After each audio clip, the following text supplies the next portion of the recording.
La nuova Mini finalmente è arrivata, trovate tantissimi video online sulle caratteristiche esterni e soprattutto interni davvero stupendi di questa nuova Mini, ma qui il tema è un altro: compriamo l'elettrica o la termica? Oggi l'obiettivo è questo, proprio di provare e comparare su pista entrambe le Mini per scoprire quale sarà la migliore. In particolare la piattaforma della Mini Cooper All Electric SE è una piattaforma diversa da quella della termica, quindi due anime diverse, lo si vede dalle dimensioni.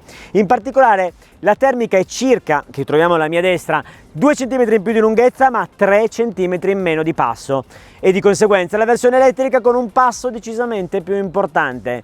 Cambierà la dinamica di guida? Cambieranno le sensazioni e il go-kart feeling? Lo scopriremo insieme.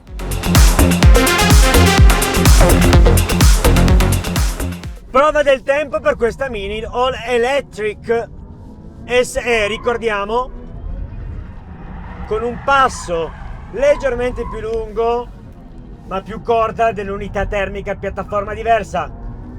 Via, la pista è leggermente scivolosa, sta cominciando a piovere adesso, non riusciremo magari oggi a fare il confronto con il termico. Prima curva inserisce piuttosto bene, devo essere sincero, questo è un punto di forza. La coppia è tanta, la potenza dell'elettrico arriva subito e quindi uno dei difetti è che avremo bisogno di un autobloccante per riuscire a scaricare a terra tutta la trazione,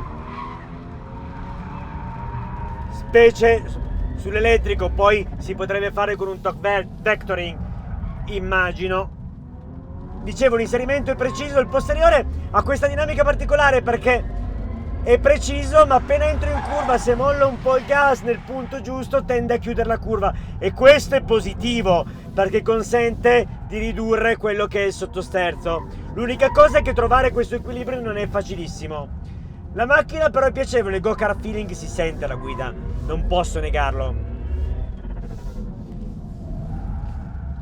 Qui giriamo nello stretto, bellissimo questo sound nell'interno. Direte poca roba, in realtà no, è davvero simpatico, perché è giusto che un'elettrica faccia rumore, anche se può scimmiottare in qualche modo il termico, è giusto. Penultima curva, guardate qui, alleggerisco un attimo il gas e riallinea il posteriore in modo da farmi girare più velocemente. In questa curva riesce bene, riesce spontaneo. Qui invece apro un po' prima e perdo la corda perché c'è un filo di sottosterzo. La macchina dal punto di vista dinamico non è male, ma adesso vorrei confrontarla, tempo permettendo, con la cugina termica.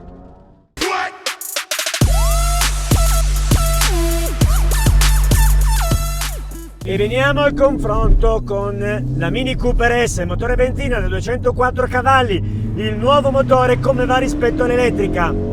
La pista oggi scivola perché continua a piovere e asciugare, quindi le condizioni non sono omogenee e soprattutto c'è gomma del campionato del mondo di motard per terra, e questo significa purtroppo che in alcuni tratti scivola ancora di più in maniera non omogenea, tipo questo, vedete. Dal punto di vista tecnico la macchina è più lunga ma con un passo leggermente più corto, oltre ad avere un motore termico, quindi cambia notevolmente. Molto precisa, bello l'inserimento, anche se l'elettrica l'impressione è che abbia un inserimento anche maggiore. Certo, questa è più omogenea anche perché è più leggera.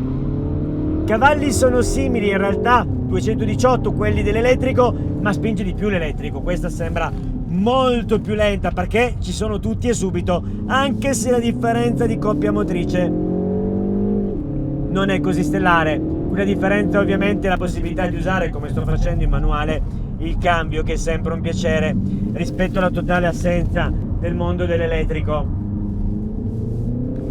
Da questi tornantini non esce altrettanto velocemente, mentre il setup è ottimo per entrambi, forse un maggiore inserimento per l'elettrico, come ho detto, ma maggior fluidità per quanto riguarda il comportamento in curva del termico, si bilanciano. Sul termico noto la stessa sensazione, quando mollo il gas il posteriore tende a riallineare, ma lo fa a tratti in maniera meno omogenea, molto strano questa sensazione, però ripeto, piccole differenze di passo che sicuramente incidono. Siamo qua all'ultima curva, i tempi non so quanto saranno comparabili, non è estrema questa Mini Cooper S, e dal punto di vista del differenziale di guida rispetto alla vettura elettrica non ci sono differenze sostanziali, e oso quasi dire che per certi versi l'elettrica col suo boost, la sua coppia iniziale e la sua potenza da subito è perfino più divertente rispetto a questa vettura. E quindi elettrica o termica? I numeri parlano un po' da sé, l'elettrica è stata molto più veloce, quasi 1,4 secondi di differenza su questo circuito. Certo, oggi la pista era molto variabile, pioveva, si asciugava, le condizioni non sono proprio omogenee, però posso assolutamente certificarvi che la All Electric Mini Cooper SE è stata più veloce. Le prestazioni, la potenza subito disponibile, ma anche il telaio, nonostante il maggior peso su questo circuito, hanno fatto un po' la differenza. La sorella in realtà costruita su una piattaforma un po' diversa, termica, la Cooper S, già con il nuovo motore. Ma com'è possibile? Certo, oggi i motori endotermici, specie su motorizzazioni più piccole, sono arrivati un po' all'apice, sono nella fase discendente della parabola. Questo perché le normative sulle emissioni, le normative ancora sulle emissioni sonore, quindi non solo CO2, castrano un po' queste vetture e le rendono un po' meno emozionali, bisogna dirlo. Mentre l'elettrico vive una fase tecnologica tutta nuova, in cui le prestazioni cominciano a crescere e essere ottimizzate, quindi la sfida negli anni non sarà così certa. Oltretutto questa Mini ha anche un'ottima batteria da 54 kW che consente autonomia sempre maggiore, quindi elettrico o termico dipende molto dall'utilizzo e dal piacere di utilizzare ancora un cambio, anche se pure automatico.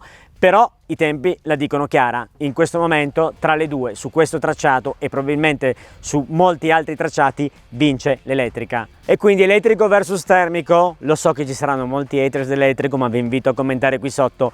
Comunque sia, le auto vanno provate prima di giudicare.